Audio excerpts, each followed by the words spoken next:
Hello student, welcome to APS classes you channel पे आपका स्वागत है। आज हम देखेंगे इम्पोर्टेंट आपके वनडे एग्जाम्स या स्टेट पीसीएस एग्जाम्स, चाहे आपका यूपी का हो चाहे बिहार का हो, उन सभी के लिए जीएस का रोल काफ़ी ज़्यादा है। आपको पता होगा जैसे आपका सीपीओएसआई होने वाला है या दिल्ली आपका जो एसआई का कांस्टेबल की भर्ती आने वाली है, उन सभी में आपको देखने को मिलेगा जीएस का जो रूल है बढ़ता जा रहा है दिन ब दिन। तो उसी के रिगार्डिंग देखते हुए आज जीएस में नंबर ऑफ जो सब्जेक्ट्स हैं काफ़ी हैं और उनकी जो डाइवर्सिटी भी ज़्यादा है। इस बात को ध्यान में रखते हुए कि किस प्रकार से हम टू द पॉइंट पढ़ें और टू द टारगेट पढ़ें, जिससे हम क्या कर सकें कि हम जीएस के अधिकतम क्वेश्चंस को हम अटेम्प्ट कर सकें आपके किसी भी एग्जाम में। तो मैंने क्या कर रखा है, हमारी जो संस्था है, हमने जीएस के कुछ ऐसे इंपॉर्टेंट थीम्स जो काफ़ी एग्जाम में रिपीटेड होते हैं और मोस्ट एक्सपेक्टेड होते हैं, उन क्वेश्चनों का मैंने कंपाइलेशन कर रखा है। तो अभी सीरीज में जैसे हमारा पॉलिटी, इकोनॉमिक्स, ज्योग्राफी, हिस्ट्री ऐसे चलेगा, तो उसी के रेफरेंस में हमारा जो अभी चल रहा है ज्योग्राफी चल रहा है, जिसके भीतर आज हम इस लेक्चर में आपको ज्योग्राफी के उन थीम के बारे में बताएंगे जो थीम्स आपके काफ़ी ज़्यादा रिपीटेड होते हैं, उनको हम रिवीजन करेंगे। तो once again welcome to APS classes you. Okay, आप सब्सक्राइब कर लीजिए मोर अपडेट के लिए। तो देखते हैं, हमने लास्ट क्लास में देखा था कुछ जो इम्पोर्टेंट्स टॉपिक्स के बारे में, तो आज हमारा वही अगला टॉपिक रहेगा। कुछ जो इम्पोर्टेंट जो थीम्स हैं उनको लेके रहेगा। सबसे पहला देखते हैं आज हम कि आपके एग्जाम में कई बार रिपीटेड पूछा गया है जो आयरन ऑर्स के बारे में, जो लौह अयस्क की खदानों के बारे में आपको नाम दे दिया गया होता है और पूछा गया कई बार कि ये कहाँ पर ये खदानें हैं, है ना। तो देखते हैं ऑस्ट्रेलिया के कुछ इंपॉर्टेंट जो खदान है उनके बारे में पूछा गया कई बार एग्जाम में, तो उनका नाम आपको याद होना चाहिए। जैसे पहला माउंट न्यूमैन है, ठीक। फिर से है जिम्बल बार, got it. Then after area C mine, then after आपका साउथ फ्लैंक, फिर से ग्रेटर टॉम प्राइस माइन। ये 5 ऐसी खदानें हैं जो ऑस्ट्रेलिया में पाई जाती हैं, ठीक। और ये किसकी खदानें हैं? लौह अयस्क की। ये कई बार पूछा हुआ प्रश्न है। आगे देखते हैं नेक्स्ट, अफ्रीका के जो 5 जो पर्वत है, कई बार उनका अवरोही क्रम में डिसेंडिंग ऑर्डर में पूछ लिया जाता है कि सबसे बड़े जो पर्वत है, माउंटेन्स है, सबसे बड़ा कौन है, उसकी छोटा हाइट किसकी है, उसकी छोटी हाइट किसकी है। तो सबसे पहला जो अगर बात करें अफ्रीका की, तो पहले तो आपको याद यही रखना जरूरी है कि जो पर्वत कहाँ पर है। तो पहला है माउंट किलिमंजारो, ठीक। माउंट किलिमंजारो जो कि तंजानिया में है, ठीक। तंजानिया जिसकी जो हाइट है ये किलिमंजारो की 5895 मीटर है, got it. Then after Mount Kenya जो कि केन्या में है, जिसकी जो हाइट है 5199 मीटर है। देन आफ्टर माउंट स्टैनली जो कि युगांडा और कांगो जो आपका डेमोक्रेटिक गणराज्य है उसमें स्थित है, जिसकी हाइट जो है आपका 5109 मीटर है। देन आफ्टर माउंट स्पीके जो कि युगांडा में है, जिस जो 4890 मीटर है। देन आफ्टर आपका माउंट बेकर जो कि युगांडा में है, 4844 मीटर है। ध्यान रखिए ये प्रश्न पूछा जा चुका है कई बार, प्राय ये पूछा गया है कि बताइए माउंट स्टैनली कहाँ पर है। तो कहाँ पर है? युगांडा में, कांगो में है। आप कमेंट करके बताएं what is the capital of Uganda and what the capital of Congo, got it. अगला हमारा जो टॉपिक है जो रिपीटेड कई बार एग्जाम में होता है, नेक्स्ट है, अगला हमारा है नॉर्थ अमेरिका जो आपका कॉन्टिनेंट है, उसकी जो 5 इंपॉर्टेंट जो रिवर्स है और उनका लोकेशंस कई बार एग्जाम में पूछा गया है। जो आपके 5 इंपॉर्टेंट जो है अमेरिका कॉन्टिनेंट के जो नदियां हैं और उनकी लोकेशंस क्या है, चलिए देखते हैं आगे।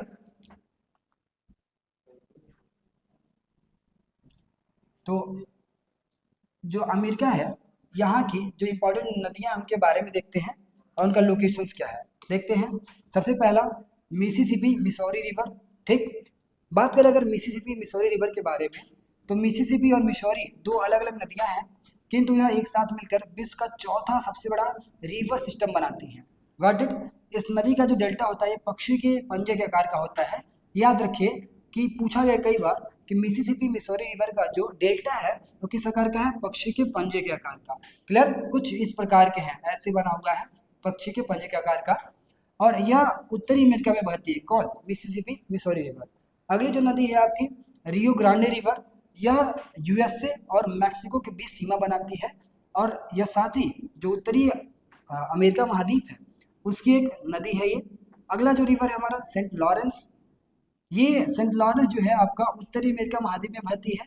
इस नदी की खास बात यह है कि जो विश्व की सबसे बिजी है ना। ये इनलैंड वाटर जो ट्रांसपोर्टेशन उसके लिए काम करती है ये, ठीक। व्यस्ततम है ये और आंतरिक जल परिवहन के लिए एक मार्ग बनाती है। और इसलिए विश्व का जो प्रसिद्ध इसका जो एक वाटरफॉल है नियाग्रा, वो कहाँ पर स्थित है? सेंट लॉरेंस नदी पर स्थित है। याद रखिएगा, कई बार पूछा गया है कि जो नियाग्रा वाटरफॉल्स है वो किस नदी पर है? सेंट लॉरेंस नदी पर है। आप मुझे कमेंट करके बताइए कि भारत में भारत की नियाग्रा किसे कहा जाता है। ओके, अगला हमारा है कोलोराडो रिवर की बात करें तो कोलोराडो रिवर, जैसा कि आपको पता है, कोलोराडो नदी जो है ये उत्तरी अमेरिका महाद्वीप में है, ठीक। ये कहाँ पर बहती है? उत्तरी अमेरिका के वेस्टर्न साइड में बहती है, पश्चिमी हिस्से में। साथ ही साथ अगर बात करें, जो दुनिया का बहुत बड़ा फेमस है ग्रैंड कैनियन है। ग्रैंड कैनियन क्या है? ये रिवर इरोजन से बना हुआ है, नदी के अपरदन से। आप देखोगे यार कि वो बहुत ज़्यादा इरोजन किया गया है नदी के द्वारा, जिसकी वजह से क्या है, ग्रैंड कैनियन का निर्माण हुआ है। और साथ ही जो हूवर डैम है वो कहाँ पर स्थित है? इसी कोलोराडो नदी पर स्थित है। तो आपको याद क्या करना है? ग्रैंड कैनियन और हूवर डैम। हूवर डैम, आपने एक मूवी देखी होगी हॉलीवुड की, जिसमें वो डैम जो होता है वो स्प्लिट कर जाता है, टूट जाता है। कई बार से क्या होता है, तबाही मचती है। वो मूवी मुझे रिकॉल नहीं हो पा रहा उसका वर्ड नेम दैट। आप उसमें देखेंगे हूवर डैम में ही बनाया गया मूवी। ओके, अगला हमारा जो टॉपिक है, नेक्स्ट हम देखते हैं इंपॉर्टेंट जो है भारत के कुछ कोल रीजन्स, कोयला के जो क्षेत्र है भारत में, जो इंपॉर्टेंट जो कोयला के क्षेत्र है आपके एग्जाम में पूछा गया है। तो सबसे पहला कोयले के क्षेत्रों में पूछा गया है कि आपके एग्जाम में पूछा जाता है, दे देगा नाम कि रानीगंज जो है ये कहाँ पर है ना, या झरिया कहाँ पर है। क्लियर? तो देखते हैं, पश्चिम बंगाल में सबसे फेमस कौन है? रानीगंज। याद होना चाहिए आपको, ये भारत का सबसे पुराना कोयला क्षेत्र भी है रानीगंज। Got it? झारखंड में जो कोयला क्षेत्र कौन कौन से हैं? झरिया है, ये सबसे बड़ा कोयला क्षेत्र, याद रखिए, ठीक है। झरिया, आपको नहीं याद होगा तो याद कीजिए, एक हमारे यहाँ एक फोक म्यूजिक भी है, कही जाती है कि फेंक दिया न थरिया बलम गए न झरिया। तो झरिया जो वर्ड है ये झारखंड में है और कोयला से संबंधित है। ये सबसे बड़ा क्षेत्र है आपका, याद रखिए, आप भूलेंगे नहीं इससे। साथ ही साथ बोकारो, धनबाद, गिरिडीह और करणपुरा, रामगढ़, डाल्टनगंज, तो याद रखिए सभी कौन है? झारखंड की कोयला क्षेत्र है। आप एग्जाम में कई बार देता है कि बताइए निम्नलिखित में से कौन सा एक कोयला क्षेत्र झारखंड में स्थित नहीं है या है? तो याद रखिए करणपुरा, रामगढ़, डाल्टनगंज, झरिया। क्लियर? उड़ीसा में कौन सा है? तालचेर, हिमगिरी, रामपुर।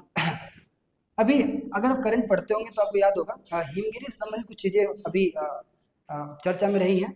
आपको अगर याद है तो आप कमेंट करके बताएं कि why was Himgiri in news, Himgiri चर्चा में क्यों है। आंध्र प्रदेश में कांतापल्ली, तेलंगाना में सिंगरैनी, छत्तीसगढ़ में कोरबा, विश्रामपुर, सोनहत और झिलमिल, ये सभी क्या है? कोयला के क्षेत्र है। सॉरी।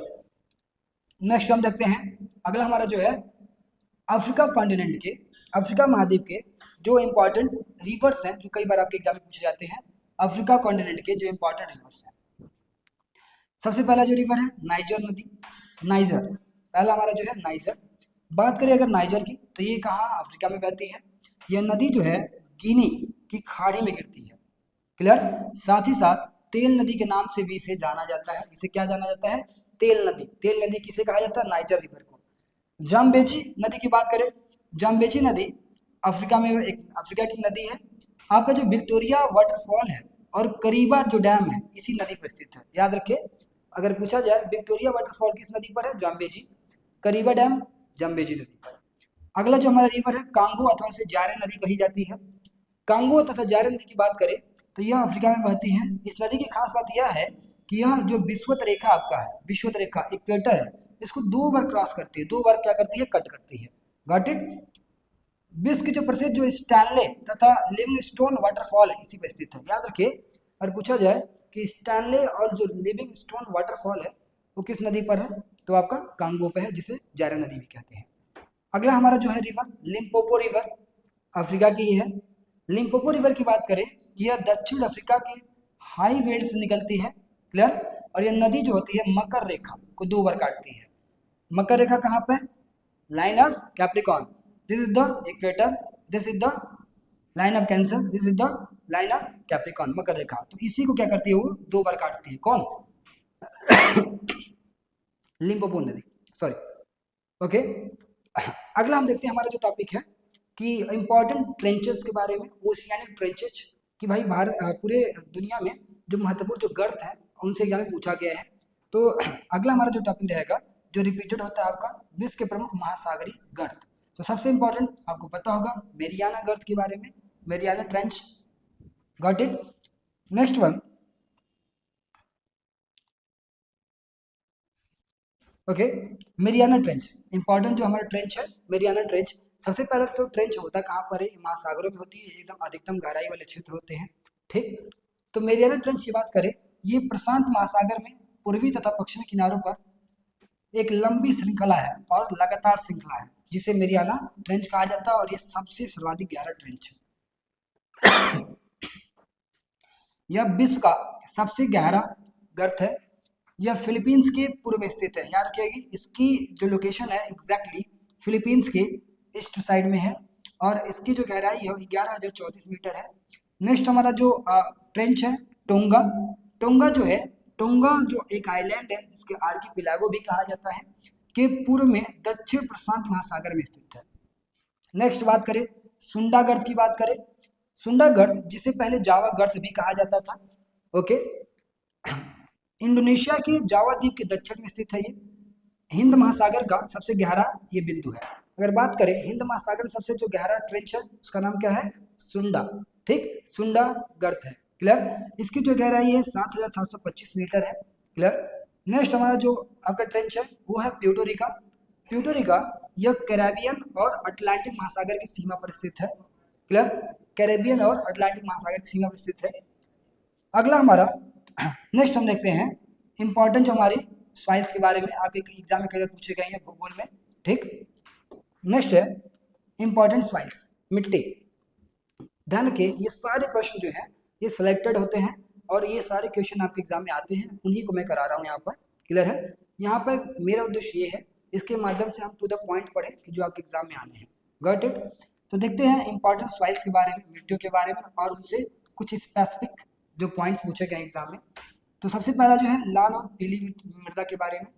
अगर बात करें लाल और पीली मृदा के बारे में, यह मुख्यतः कम वर्षा वाले, जहाँ कम बारिश होती है वाले क्षेत्रों में क्रिस्टलीय व आग्नेय चट्टानों पर विकसित होते हैं। जो आपका दक्कन का पठार है उसके पूर्वी और दक्षिणी भाग में है, और भारत के कुल भौगोलिक क्षेत्र का लगभग 10.6% पर ये फैले हुए हैं।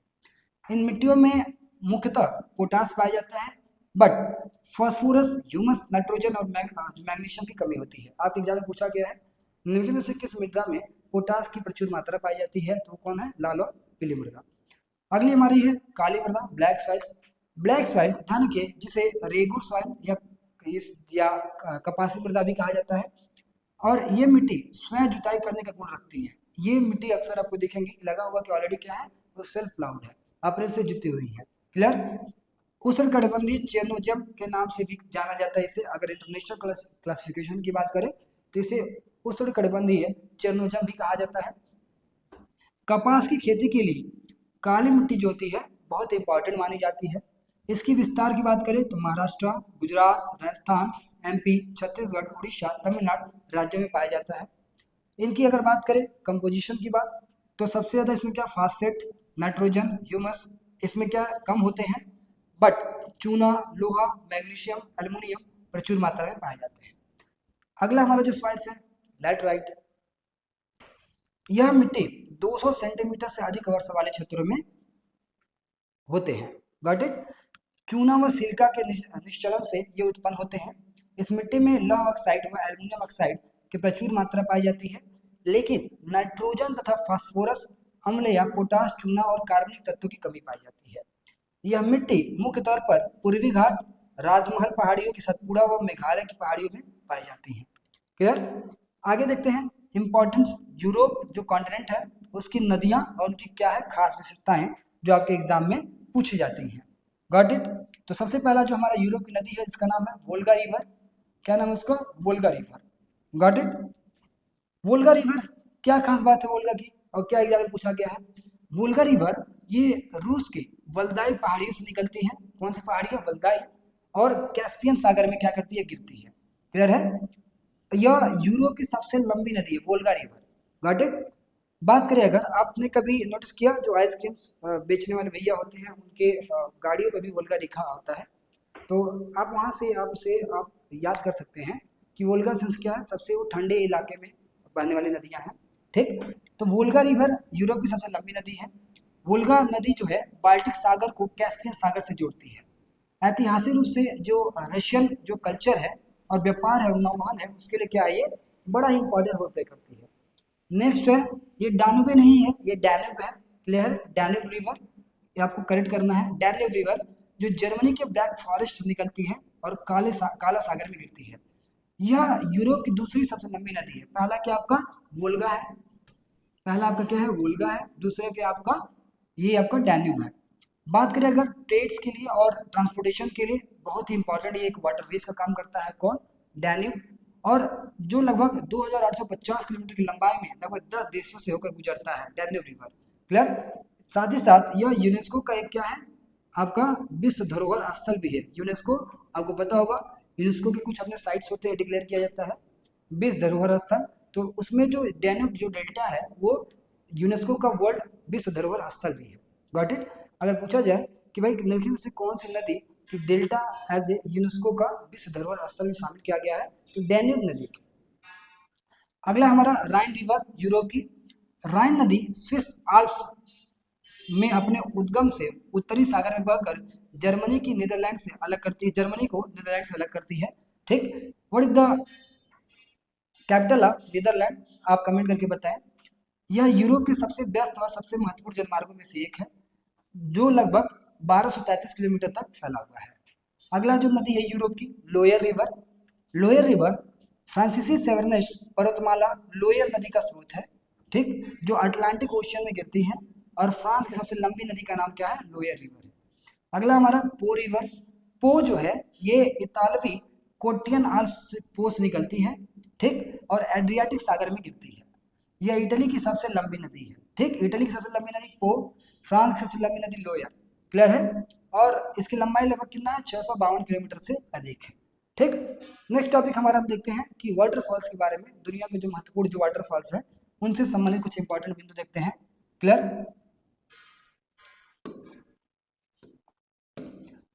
प्रमुख वाटरफॉल्स। ठीक, पहली बात तो आपको जानना चाहिए कि you must know about the how waterfalls forms. ठीक, वाटरफॉल्स बनता कैसे है, वाटरफॉल्स बनता कैसे है। ठीक, जस्ट 1 मिनट। वाटरफॉल बनता कैसे है, पहली बात तो जानना चाहिए कि ध्यान की वाटरफॉल्स नदियों के इरोजन की वजह से निर्मित होते हैं। नदियां जब अपरदन करती हैं उनकी वजह से बनते हैं। तो दुनिया के कुछ इंपॉर्टेंट वाटरफॉल्स हैं जिनका लोकेशन पूछा जाता है और उनकी कुछ खास बातें पूछी जाती हैं। तो देखते हैं, सबसे पहला नियाग्रा। मैंने अपने प्रीवियस अभी क्लास में पूछा था आपसे कि भारत का नियाग्रा किसे कहा जाता है और नियाग्रा वाटरफॉल जो है किस नदी पर स्थित है, तो आप मुझे कमेंट करके बताइए। नियाग्रा वाटरफॉल्स की बात करें, यह कनाडा और संयुक्त राज्य अमेरिका की अंतर्राष्ट्रीय सीमा बनाती है और न्यूयॉर्क राज्य और ओंटारियो प्रांत में स्थित है। यह 3 झरनों के समूह को नियाग्रा कहा जाता है। बात करें विक्टोरिया फॉल्स की, तो दुनिया के 7 जो प्राकृतिक जो आपके वंडर्स है उनमें से क्या है, विक्टोरिया फॉल्स भी है। यह दक्षिणी अफ्रीका में जाम्बेजी नदी पर स्थित है और जिम्बाब्वे और जाम्बिया की सीमा को साझा करती है। एंजल वाटरफॉल्स की बात करें तो वेनेजुएला में कारोनी नदी की सहायक चूरण नदी पर यह दुनिया का सबसे ऊंचा जलप्रपात स्थित है। तो एंजल फॉल्स कहाँ पर है, चूरण नदी। ठीक, कहाँ पर, वेनेजुएला में। वेनेजुएला की राजधानी क्या है, कराकस। क्लियर, और ये दुनिया का सबसे ऊंचा जलप्रपात है, याद रखिए। ठीक, इगुआजू फॉल्स ये अर्जेंटीना और ब्राजील के बीच सीमा बनाता है और दुनिया का सबसे बड़ा झरना सिस्टम है। कौन, इगुआजू। और अगर बात करें सबसे ऊंचा जलप्रपात, एंजल फॉल्स है। ग्वाइरा जलप्रपात जिसे गुयारा भी कहते हैं, ये पैराग्वे और ब्राजील की सीमा पर स्थित है और यह विशाल झरनों में से एक झरना है। Got it. तो ये रहे कुछ इंपॉर्टेंस हमारे वाटरफॉल से संबंधित। अगला हम देखते हैं, नेक्स्ट जो हम देखेंगे इसमें जो इम्पोर्टेंट हमारे ज्योग्राफी में ही है कि जो इम्पोर्टेंट आपका जो थीम्स बताया जाएगा उसके भीतर बताया जाएगा आपके अगले क्लास में। Okay, thank you.